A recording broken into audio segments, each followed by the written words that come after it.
The ink and the ivy. The sun had not yet set on Sunday, but for Cassian, the daylight was already gone. He sat on the edge of his bed, watching the shadows of the window frame stretch like bars across the floor.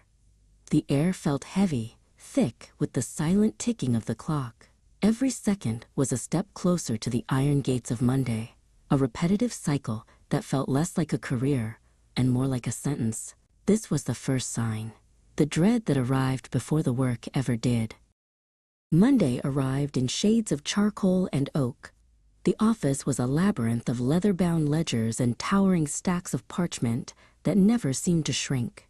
Cassian moved through the halls like a ghost in a suit. He sat at his desk, surrounded by the weight of expectations and the cold, flickering light of a brass desk lamp.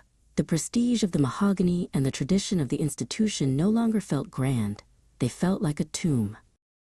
Then came the silence. Cassian still arrived on time, still sat in his chair, and still clicked the keys, but the fire had gone out. He did exactly what was asked, no more, no less. He was a passenger in his own life, watching the emails pile up with the detachment of a stranger. He was there, but he wasn't present. This was the quiet retreat, a slow fading away while still standing in the light. In the narrow, wood-paneled hallway, he passed Lyra.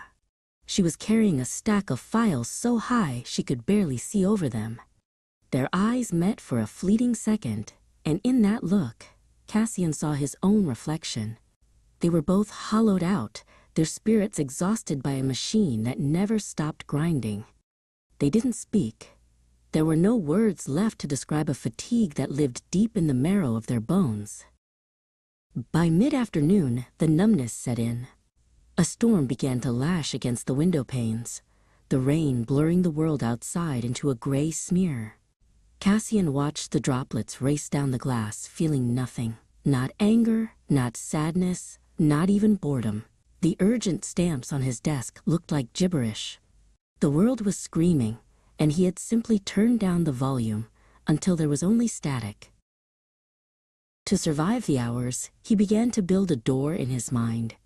He opened an old, leather-bound atlas and traced his fingers over the greenest parts of the map.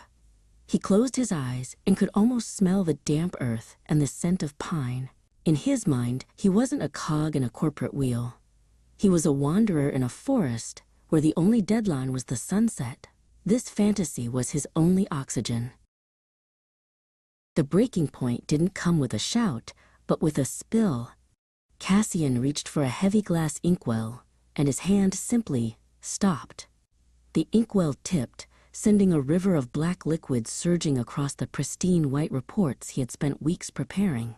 He watched the ink swallow the numbers and the charts, turning months of work into a dark, meaningless pool. He didn't reach for a cloth. He reached for his coat. He took off his brass ID badge, the heavy piece of metal that defined his place in the hierarchy. He laid it carefully in the center of the ink stain. The weight of the building seemed to lift from his shoulders as he turned his back on the leather chair and the mahogany desk. He didn't look back to see if anyone noticed. He walked toward the heavy oak doors, and for the first time in years, his step was light. Outside, the air was sharp and cold. Cassian walked through the wrought iron gates of the estate and kept walking. The gray stone of the city began to give way to gravel, then to dirt.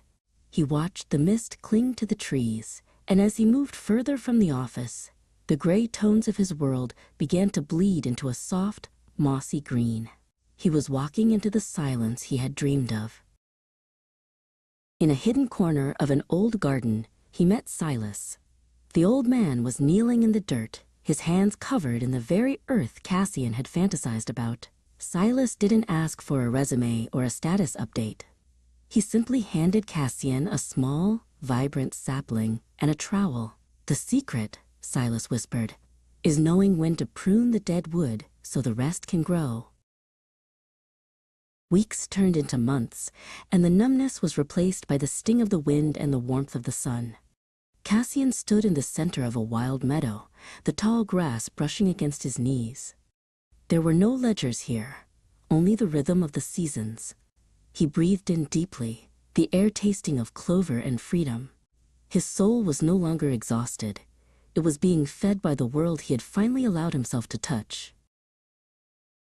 Cassian sat at a simple wooden table outside a small cottage, a journal open before him. He wasn't tracking debts or deadlines. He was recording the way the light hit the ivy on the walls. He realized that moving on wasn't just about leaving a job. It was about returning to himself. The ink on his fingers was no longer a mistake. It was the mark of a story he was finally proud to write.